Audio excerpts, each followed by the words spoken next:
Toshkent davlat stomatologiya institutida talaba-yoshlarni ish bilan ta'minlash hamda ularning qiziqishlarini qo'llab-quvvatlash maqsadida Yashnobod tuman hokimligi hamda tuman prokuraturasi tomonidan mehnat yarmarkasi tashkil etildi.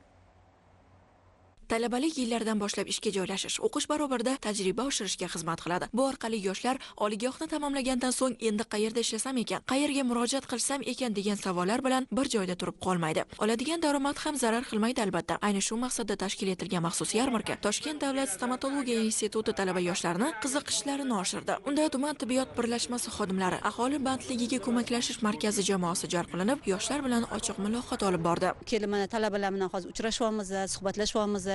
Bularni o'sha dilidagi gaplarni eshityapmiz, qanaqa ishga joylashish kerak yoki bo'lmasam qanaqa qilib amaliyot o'tashim kerak, men qayerga murojaat qilaman deganda men jonim bilan bizga o'zimga taklif qilyapman.